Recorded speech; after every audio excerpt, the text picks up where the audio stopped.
Hello, my dear students. Welcome to the live class, and this is your favorite period, that is English. Children, do you remember what we have done yesterday in our yesterday's notebook work? Yes, children, I have given you a wonderful homework to do, and that was to draw the picture of an elephant. I drew the picture of the entire family of Aristo. So, hope you also have done something, right?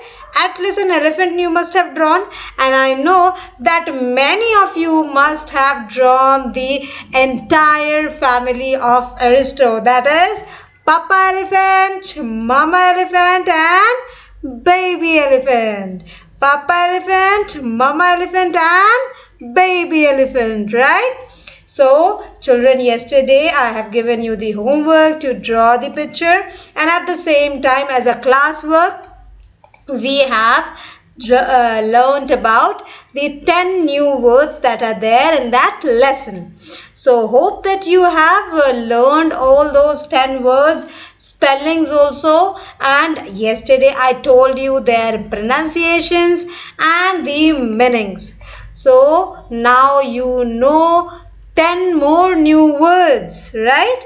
Try to use them whenever you speak in English next time. Okay, try to use those 10 words. When you start using those words, you will actually get to know that how to use that word, particularly in a sentence, right?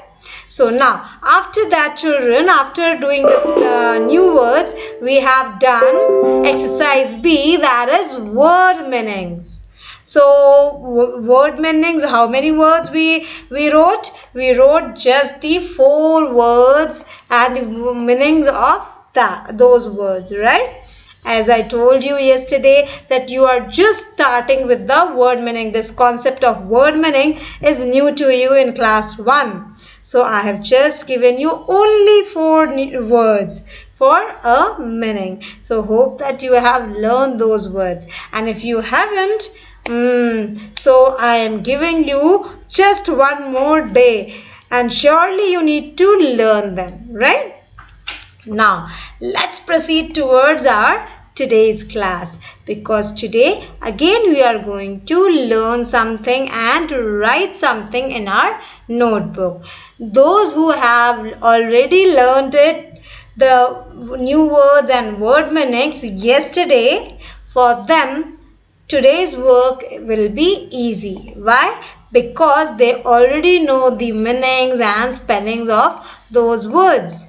Yes, the work that we are going to do in our notebook, those words of new words will be included in today's exercises.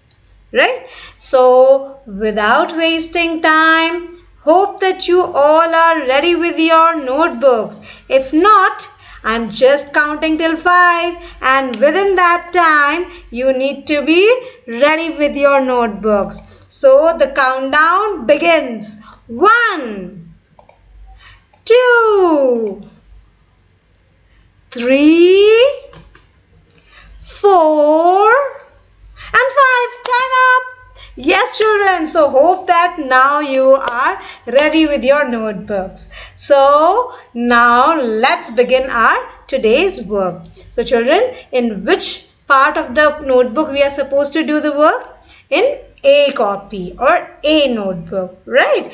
Because this chapter's Little Aristo's Big Adventure, it is in our literature part, right? This chapter is a literature portion. So literature work we do it in the A notebook, and grammar work we do it in the B notebook, right?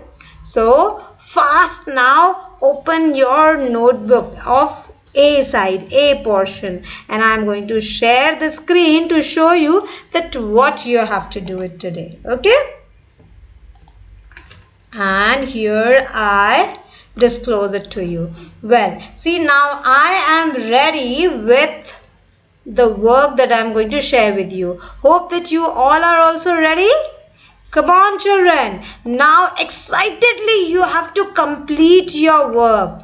ठीक है, देखते हैं कि कितना excitement से कौन कौन बच्चे अपना वर्क कंप्लीट करते हैं।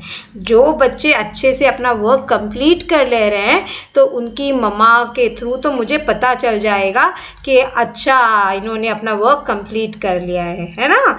और जिन्होंने वर्क कंप्लीट नहीं किया है तो मैं आपकी मम्मा को तो कॉल भी कर सकती हूँ और मुझे पता भी चल जाएगा कि किसने किसने वर्क नहीं कंप्लीट किया है ना। मेरे पास तो आप सबका फ़ोन नंबर्स है, मैं कॉल कर सकती हूँ किसी को भी, तो इसीलिए आप अपना अपना सारा वर्क कंप्लीट करेंगे ऑन टाइम, ठीक है। So let's begin now. And first बेटा आपने कल नंबर बी एक्सरसाइज तक किया था, दैट इज वर्ड मीनिंग, है ना। तो let's start with the new page. अभी आप new page next page open करिए and write down today's date and class work first. Right, सबसे पहले क्लास वर्क और डेट लिखिए। So what is today's date? That is 17.7.20 and then write down classwork. So where you are supposed to write down date and classwork? At the top of the page. Where bacha? At the top of the page. Make sure bacha that you are writing very neatly.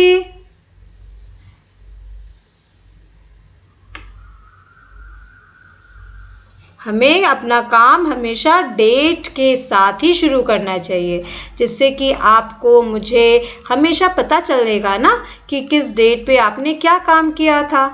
अगर कल को मैं आपसे आपकी copy मांगूंगी तो फिर तो मैं कैसे पता चलेगा कि आपने कौन से दिन क्या वर्क किया था, है ना।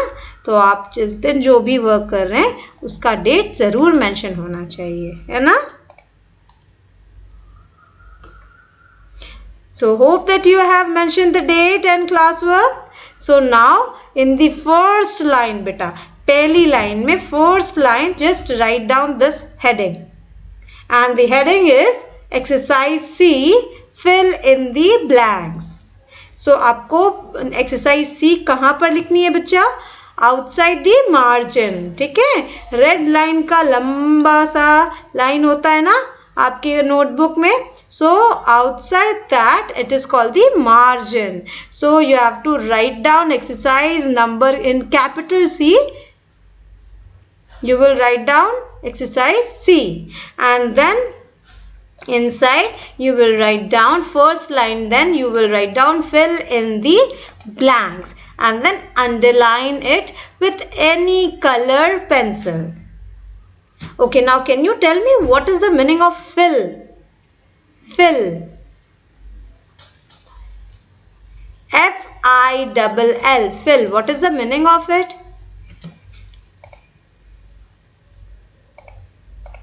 Fill means भरना. Fill means भरना. जैसे कहते हैं ना fill the bucket with water या fill your water bottle with water, right? Okay, and what is the meaning of blanks? B-L-A-N-K-S. Blanks का meaning dash, खाली जगह. Blanks means खाली जगह. So everybody has mentioned the heading. तो चलो आज हम fill in the blanks करने वाले हैं नोटबुक में, ठीक है। शुरुआत हम इससे करेंगे. So now after writing down the first heading in the first line, now from the second line you will start writing one by one the sentences. Like write down with number, start with number 1. Numbering हमेशा कहाँ हम करते बेटा? Numbering हमेशा हम margin के बाहर करते हैं. Never ever right the numbers inside. Always the numbers are outside on the left hand side of the margin. Okay. So what is written on number 1?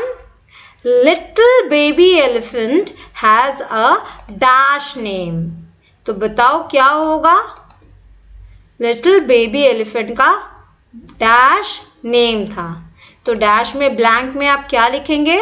Long. Yes, little baby Aristo had a long name. बताओ तो क्या name था उसका? Long name, पूरा name आपको याद है क्या? मुझे तो याद है, एरिस्टोफेनस सोक्रेटेलो। Yes. Now please write it down in your notebooks with a beautiful handwriting. बहुत सुंदर हैंडराइटिंग में लिखेंगे। मुझे मालूम है आप कितने सुंदर और प्यारे दिखते हैं, एकदम फ्लावर्स की तरह। उसी तरह आपकी हैंडराइटिंग भी होनी चाहिए।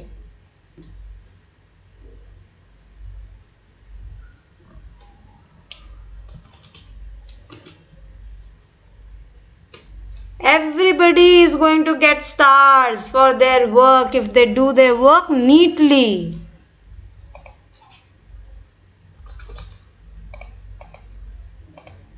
So, can you now tell me what is the meaning of these sentences? Little baby elephant has a long name. इसका मीनिंग क्या है बताओ? इसका मीनिंग है लिटिल मीन्स छोटा, छोटा बेबी एलिफेंट का बड़ा नाम था। What was that name?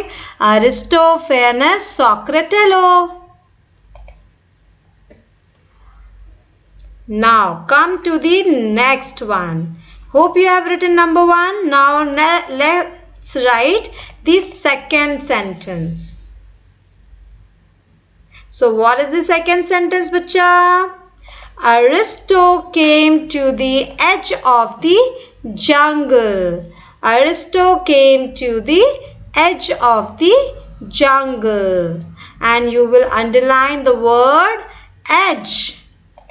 So अगर मैं आपसे पूछूं Aristo came to the dash of the jungle, so आप डैश में या ब्लैंक में क्या फिल करोगे? Edge. Yes, edge. Very good. आपको याद है मैंने आपको बताया था कि सेंटेंस का पहला लेटर कैसे स्टार्ट करेंगे? Always to begin it with capital letter.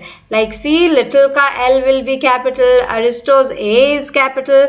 Aristo तो बेटा कहीं मिडिल में भी होता तो भी कैपिटल होता। व्हाई? बिकॉज ये तो प्रॉपर नाउन है, इट्स अ स्पेशल नेम। तो हम अरिस्टो अगर एंड में भी होता तो भी उसे हम स्मॉल नहीं लिख सकते थे। we would have written it in capital letter itself. Now can you tell me the meaning of this sentence? Aristo came to the edge of the jungle. What is the meaning of edge?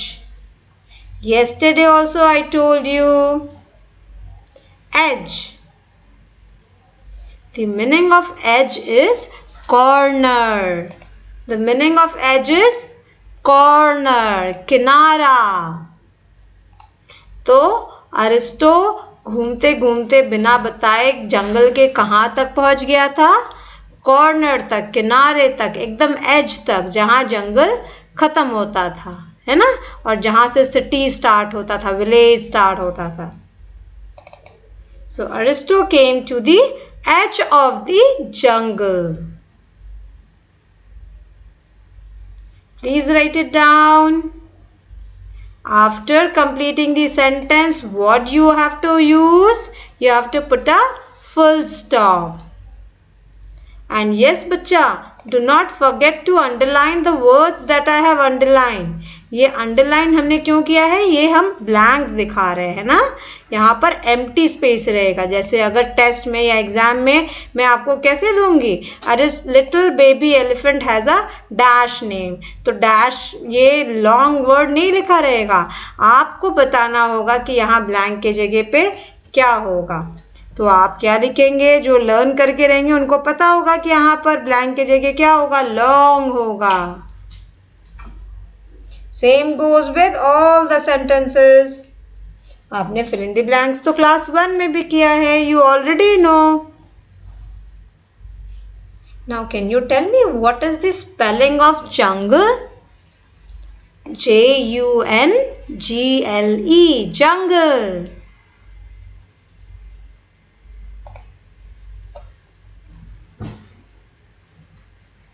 Everybody has written these two sentences.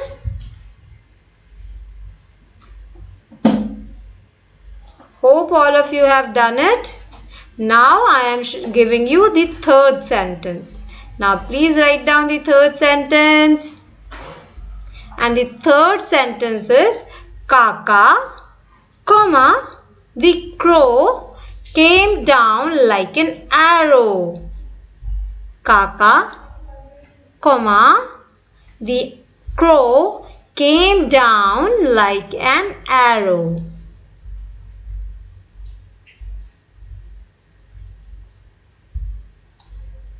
So who was Kaka? Kaka was a crow. If I ask Kaka the crow came down like an dash, तो आप dash में या blank में क्या लिखेंगे बताइए मुझे? Arrow. Very good.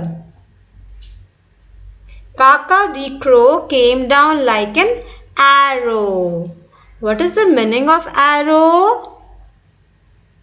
Arrow means तीर. एरो का मीनिंग क्या होता है बच्चा? तीर. आप धनुष बाण बनाया है आपने कभी?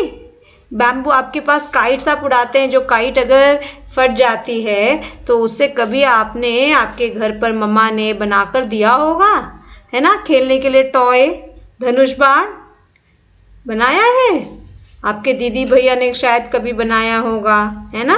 और जब हम बाहर जाते हैं, कोई ऐसा वाराणसी में कहीं एग्जीबिशन लगता है, कुछ ऐसे जिसे आप एग्जीबिशन को हम फेयर कहते हैं, है ना, मेला जिसे हम कहते हैं, तो वहाँ पर भी ऐसे टॉयज आपको मिलते हैं, है ना, जहाँ आपको धनुष बाण मिलता है और क्या मिलता है, गदा मिलता है हनुमान जी का, है ना. तो आप उसे खेलते होंगे ना. तो जिसे हम मारते हैं, जिससे धनुष पर तीर रख के, उसे हम एरो कहते हैं. क्या कहते हैं बेटा? Arrow. What is the spelling of arrow? ARROW. Arrow. ARROW. Arrow. So can you just tell me what is the meaning of this sentence, the entire sentence? Kaka the crow came down like an arrow. The meaning of this sentence is काका जो कि crow था वो एकदम से नीचे sky में उड़ रहा था और वो नीचे एरो की तरह ज़ूम करके नीचे आ गया. कब आया था नीचे एरो की तरह, बता सकते हैं आप? स्टोरी में क्या हुआ था? जब एरिस्टो खो गया था, when Aristo was lost and he was crying, he was not knowing where to go, which direction to go, he was lost, he wanted to go home and then he was crying. So suddenly he saw that Kaka is flying above in the sky. तो फिर Aristo ने क्या किया था? Aristo ने जोर से आवाज लगाई थी, काका काका. And then Kaka heard his voice and he came down like an arrow, just like this. Swing!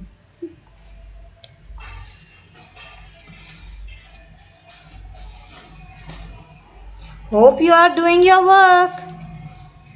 Just not listening to me. सुनते तो रहना ही है, बट आपको हाथ भी चलाना है ना? लिखना भी तो है ना बच्चा? अगर लिखेंगे नहीं तो फिर आपका वर्क रह जाएगा ना पेंडिंग. और अगर वर्क पेंडिंग रह जाएगा तो आप सब जल्दी जल्दी अच्छे से लर्न कैसे कर पाएंगे? और अगर लर्न नहीं कर पाएंगे तो मैम जब कुछ अगर पूछेंगी तो आपको नहीं आएगा ना फिर, है ना? क्या आप ऐसा चाहते हैं? नहीं ना. फिर मैम को वेरी गुड कैसे मैम आपको बोलेंगी? आपको चाहिए ना मैम सब आपको बोले वेरी गुड, एक्सीलेंट, है ना? तब तो काम जल्दी जल्दी करना होगा. मम्मा भी आपको बोलेगी, पापा भी बोलेंगे वेरी गुड, लेकिन उसके लिए जल्दी जल्दी काम करना होगा और वो भी बहुत neat and tidy.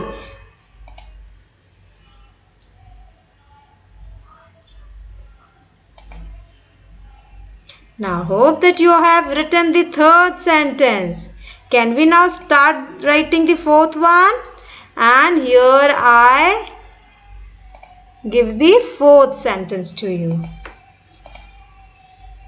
So the fourth sentence is, two big dash roll down Aristo's long nose. Two big dash roll down Aristo's long nose. So can you tell me क्या होगा यहाँ पे blank में? Two big tears. Yes, two big tears. What is the meaning of tears? Tears means आंसू. What is the meaning of tears? Tears means आंसू, रोना. जब हम रोते हैं तो हमारे आई से क्या निकलता है? Tears निकलते हैं ना, है ना? Now can you tell me what is the spelling of tears? T-E-A-R-S. Tears. T-E-A-R-S. Tears. Very good. So, अब मैं आपको इसका मीनिंग बताऊं इस सेंटेंस का. Two big tears roll down Aristo's long nose. The meaning of this sentence is, दो बड़े बड़े आंसू के एकदम आंसू रोल करते हुए अरिस्टो के नोज तक, लॉन्ग नोज तक पहुंच गए. लॉन्ग नोज उसका कौन सा नोज था बताओ? किसको नोज कहा जा रहा है? एलिफेंट के पास तो नोज नहीं होती आपकी तरह. एलिफेंट के ट्रंक को उसका हम नोज कह सकते हैं. एलिफेंट के पास लॉन्ग ट्रंक होता है ना? तो वो आप समझ लीजिए कि नोज की तरह ही काम करता है. वो एलिफेंट को स्मेल करने में या ब्रीद इन करने में हेल्प करता है. जैसे आपका नोज कोई चीज़ स्मेल करने में आपकी हेल्प करता है, सांस लेने में ब्रीद इन ब्रीद आउट करने में हेल्प करता है, सेम वर्क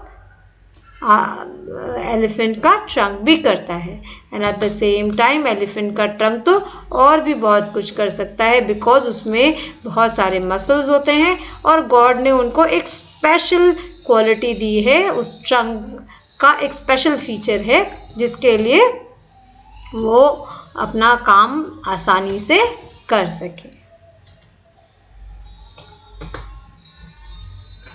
ओके, यहाँ आपने देखा क्या बेटा? One thing have you seen that मैंने अरिस्टो के बाद एपोस्ट्रॉफी एस लगाया है. ये मैंने आपको पहले भी बताया था क्या कि क्यों हम एपोस्ट्रॉफी एस लगाते हैं. बताओ क्यों लगाते हैं? बिकॉज दिस शोज दैट, ये एपोस्ट्रॉफी इसे एस कहते हैं. ये इस ऊपर वाले जो ये कॉमा को आप देख रहे हैं, this comma is called as apostrophe. What it is called as? Apostrophe. What it is called as बेटा? एपोस्ट्रॉफी. और एपोस्ट्रॉफी के बाद क्या लगा है? एस. तो एपोस्ट्रॉफी एस हम तब लगाते हैं जब हम किसी की चीज बोलते हैं, किसी की या किसी का. लाइक यहाँ पर हम क्या कह रहे हैं? अरिस्टोज लॉन्ग नोज. सो अरिस्टो का लॉन्ग नोज, है ना? अरिस्टो का लॉन्ग नोज. जैसे रवि की कार, रवीज बाइक या रवीज कार, राइट? आर्यन की बुक, तो हम क्या कहेंगे? Aryans book, right? तो हम जहाँ पर भी किसी की बिलोंगिंग बताते हैं, उसका, उसकी, तो उसके लिए हम क्या यूज करते हैं? Apostrophe S. ये आप अभी ग्रामर में लेटर ऑन एपोस्ट्रॉफी एस के बारे में और भी जानेंगे जब हम उस चैप्टर को पढ़ेंगे. ठीक है? So please write down the sentence. Two big tears roll down Aristo's long nose. Done? Now come to the fifth sentence. Aristo snuggled close to his mama. Aristo dash close to his mama. So Aristo dash close to his mama क्या होगा? Tell me. Snuggled. Aristo snuggled close to his mama. What is the meaning of snuggled? Can you tell me what is the meaning of snuggled? The meaning of snuggled is to come to a comfortable place. एक comfort zone में, एक किसी की गोद में, किसी के lap में आपको जो कंफर्ट मिलता है ना, उसे हम स्नगल कहते हैं. एक कंफर्ट जोन में जाकर बैठ जाना. आई स्नगल्ड इनटू द ब्लैंकेट. जैसे हमें ठंडी लग रही है तो मैं ब्लैंकेट के अंदर जाके स्नगल होके बैठ गई. आई स्नगल्ड इनटू द ब्लैंकेट. या फिर हम जब मम्मा से आप प्यार करने आपका मन होता है, मम्मा ने कुछ अच्छा आपको खाना बनाकर खिलाया और आपको बड़ा प्यार आ रहा है, तो आप क्या करते हैं? मम्मा के पास क्लोज जाकर एकदम उनको स्नगल करके उनके पास सट कर एकदम बैठ जाते हैं और मम्मा से प्यार करते हैं. मम्मा को पकड़कर एकदम प्यार करने लग जाते हैं. So that is called edge snuggling, right? Snuggled. तो अरिस्टो ने भी क्या किया? जब वो वापस आया जंगल से, जहाँ खो गया था, उसके बाद जब वो वापस आया तो जब मम्मा और पापा एलिफेंट उसको वापस मिल गए, then he snuggled to his mama and he said, I will never ever do such thing, mama. So please write down all these 5 sentences and yes, बिल्कुल भूलेंगे नहीं इन वर्ड्स को अंडरलाइन करने के लिए. देखो कैसे मैंने अंडरलाइन किया है कलर पेंसिल से. आप भी colour pencil, dark colour pencil use करना अंडरलाइन करने के लिए. If you use light colour it won't be visible. ठीक है? अगर आप लाइट कलर यूज करेंगे तो वो विजिबल नहीं होता बाद में, और अगर आप डार्क कलर यूज करेंगे तो वो बाद में भी आप जब देखेंगे तो वो विजिबल रहता है. ठीक है? So let me just read it once again. Little baby elephant has a long name. The second sentence is Aristo came to the edge of the jungle. The third sentence is Kaka the crow came down like an arrow. Number fourth sentence is two big tears rolled down Aristo's long nose. And the fifth one is Aristo snuggled close to his mama. Now beta, you have to be very careful while writing this word. ठीक है? Make sure you spell it correctly. What is the spelling of snuggled? S-N-U-G-G-L-E-D. Snuggled. Can you tell me once again what is the spelling of snuggled? S-N-U-G-G-L-E-D. Snuggled. So let me just ask you, little baby elephant has a dash name. Very good, has a long name. Now second one, Aristo came to the dash of the jungle. Very well done. Edge of the jungle. Kaka the crow came down like a dash. So Kaka the crow came down like an arrow. Fantastic. Two big dash rolled down Aristo's long nose. Two big tears rolled down Aristo's long nose. Very good. And number fifth is Aristo dashed close to his mama. So Aristo snuggled close to his mama. Very good. Hope that you have written all these 5 sentences. Now please draw a line after completing your work. Always we need to draw a line after completing our work. So now let's start the work in the next page. Okay? अब next page में बस थोड़ा सा ही हमें work करना है. अच्छा, तो अभी आप क्या करेंगे? डेट और क्लास वर्क लिखेंगे. सबसे पहले मेरे बहुत अच्छे बच्चे, प्यारे प्यारे बच्चे, बेटा बस ये लास्ट वर्क हमें करना है. अच्छे बच्चे हो ना? चलो जल्दी से करके दिखाओ. ठीक है? डेट एंड क्लास वर्क पहले लिखो, उसके बाद फिर then you will write down exercise number D होगा यहाँ पर. यहाँ गलती से लग रहा है सी लिखा हुआ है. लेट मी जस्ट चेक बच्चा, एक बार मुझे चेक कर लेने दो. ठीक है? 1 मिनट बिट्टू, जस्ट अ सेक. हाँ, 1 मिनट. ये इट्स डन. या So and I am going to show you. बस 2 मिनट रुको बच्चा, 2 minute. Just wait for 2 minutes, okay?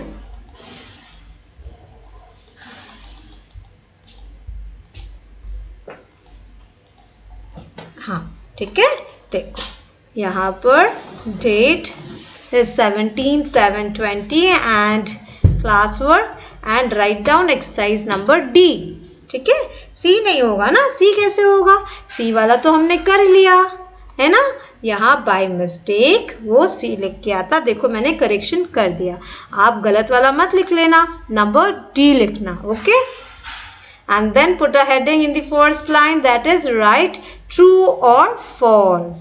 अब हम true false लिखेंगे, बट बहुत ही कम है, थोड़ा सा ही करना है. और हाँ ठीक है. So what is the meaning of true false? Can you tell me? True का meaning क्या होता है? सही. True का meaning क्या होता है? सही. और false का meaning क्या होता है? कौन बताएगा मुझे? False का meaning होता है गलत. जब आप सही काम करते हैं, जब आप सच बोलते हैं, तो it means you are saying true. आप ट्रू कह रहे हैं, सच बोल रहे हैं. लेकिन जब आप अगर कभी झूठ बोलते हैं, तो इट मीन्स आप क्या कह रहे हैं? You are lying, you are false, it's false, है ना.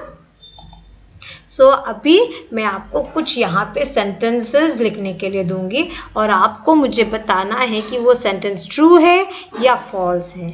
आपको साथ साथ में लिखते भी जाना है, ठीक है. So I hope that you have written the heading. Now I am giving you the first sentence. See what is the written in the first sentence. एक बार खुद से पढ़ने की कोशिश करो तो. I will not read it for you. अब देखती हूँ आप खुद से पढ़ पाते हैं कि नहीं. Very good, you are trying, very nice बेटा, बहुत अच्छे से ट्राई कर रहे हैं आप. गुड, हाँ वेरी गुड, आपने अच्छा ट्राई किया. Now let me read this out. Little baby elephant had a long name Aristophanes Socratello. तो बताओ ये स्टेटमेंट जो यहाँ लिखा हुआ है, ये सच है या गलत है? ये सही है या गलत है? क्या ये सही है या ये गलत है? इट्स ट्रू, यस, ये सही बात है. तो अगर सही है तो हमें क्या लिखना है? True, TRUE, true. क्या लिखेंगे हम? True. What is the spelling of true? TRUE, true. Very good. चलो अभी एक चीज मैं बोल रही हूँ, ध्यान से सुनो. इस स्पेलिंग को बिल्कुल भी मिस्टेक नहीं करेंगे. सब लोग ध्यान से एकदम देख के लिखिए. अरिस्टोफेनिस सोक्रेटेलो की स्पेलिंग क्या होती है? देखो सबसे पहले अरिस्टो की स्पेलिंग लिखो, ARISTO, Aristo. And then write down Phanes, PHANES, Phanes, Aristophanes. And then write down sock, SOC, sock. rat, RATLO, ELLO. So क्या लिखा हमने? Aristo, Phanes, sock, rat, ello. Aristo, Phanes, sock, rat, ello. Little baby elephant had a long name, Aristophanes Socratello. Everybody has written number 1. Now here is number 2. And the second sentence is, the baby's mother saw a monkey towards her child. Baby की mother ने देखा एक monkey उसके बच्चे की तरफ भाग रहा है, आ रहा है. बेबी की मदर ने देखा that एक मंकी उनके बच्चे की तरफ आ रहा है. So was that a monkey? क्या वो मंकी था जो बेबी की तरफ आ रहा था? नहीं ना. Who was it? It was the elephant, baby elephant, Aristo, है ना. सो ये तो गलत बोल रहा है. मंकी तो बिल्कुल भी नहीं था. It was an elephant, a baby elephant, and the name of that baby elephant was Aristo. So this statement, ये बात तो बिल्कुल झूठ बोल रहे हैं ये लोग. तो हम अगर झूठ है, गलत है, तो हमें क्या लिखना है? मैंने बताया था, we have to write down false. Yes, if the statement is wrong, अगर ये गलत है स्टेटमेंट, तो हमें क्या लिखना है? False. Please write down the spelling of false. What is the spelling of false? FALSE, false. Now write down the third sentence. What is the third sentence? Kaka, comma, the eagle spent time with Aristo. काका जो कि एक eagle था, वो Aristo के साथ time spend करता था. क्या अरिस्टो के साथ टाइम स्पेंड करने वाला जो काका जो था, वो एक ईगल था क्या? हाँ, ईगल था क्या? नो नो, वो ईगल तो नहीं था. क्या मंकी था क्या वो? नहीं, मंकी भी नहीं था. तो क्या लायन था क्या वो? नहीं नहीं, लायन भी नहीं था. तो जल्दी से आप ही बताओ, काका कौन था? Yes, you are right, crow. Very good. तो यहाँ तो ये गलत ही बता रहे हैं हमको, है ना? तो हमें क्या लिखना है? False. Kaka the eagle spent time with Aristo. No, no, this is wrong. Kaka the crow spent time with Aristo. तो ये तो हमें गलत बता रहे हैं, इसलिए हमको क्या लिखना पड़ेगा? फॉल्स लिखना पड़ेगा. ट्रू नहीं लिख देंगे हम, है ना? ट्रू लिखेंगे तब तो गलत हो गया. तो हमें क्या लिखना है? फॉल्स, क्योंकि ये स्टेटमेंट तो बिल्कुल ही गलत है. काका कभी भी एक ईगल नहीं था, वो तो एक क्रो था. Now let's write the fourth one, and or you can say the last one. People beat poor little Aristo till he ran back into the jungle. लोगों ने बेचारे poor little Aristo को तब तक मारा जब तक कि वो वापस जंगल की तरफ मुड़कर भागने नहीं लग गया. तो बताओ, क्या ये बात सच है? क्या ऐसा स्टोरी में हुआ था? Yes, it is true. It is very much true. So that's why here we will write down TRUE, true. People beat poor little Aristo till he ran back into the jungle. What is the spelling of beat? B-E-A-T, beat? मार. Yes, पिटाई. पिटाई से हंस रहे हैं क्यों आप लोग? कभी कभी पिटाई लगता है हुई है. मम्मा ने पिटाई की है क्या आपकी? अच्छा, तभी आप लोग हंस रहे हैं. ओके, तो गलत काम हमें कभी नहीं करना चाहिए, है ना? गलत काम करेंगे तो डांट तो पड़ेगी ना कभी कभी. और अगर हम गलत काम ही नहीं करेंगे तो कभी डांट पड़ेगी क्या? नहीं नहीं, बिल्कुल नहीं पड़ेगी. सिर्फ और सिर्फ प्यार मिलेगा, है ना? तो चलो, लेट्स कंप्लीट द वर्क, जिससे कि मेरे से, मम्मा से, पापा से, सारे दादी दादाजी से, सबसे आपको प्यार मिलेगा, सबसे. क्योंकि आप तो बहुत प्यारे वाले बच्चे हैं ना. जल्दी जल्दी अपना वर्क भी कर लेते हैं और कोई मिस्टेक भी नहीं करते हैं.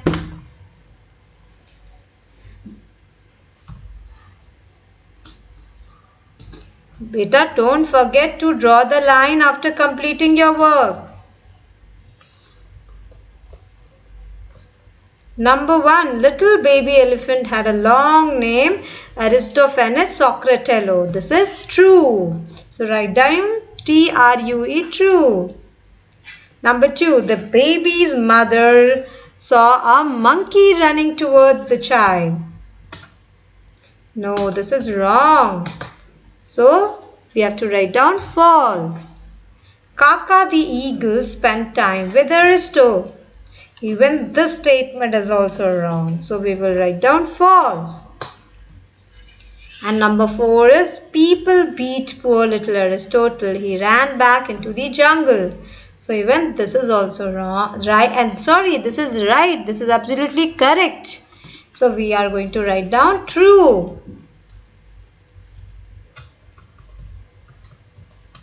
So almost all, I think everybody has completed the work by now.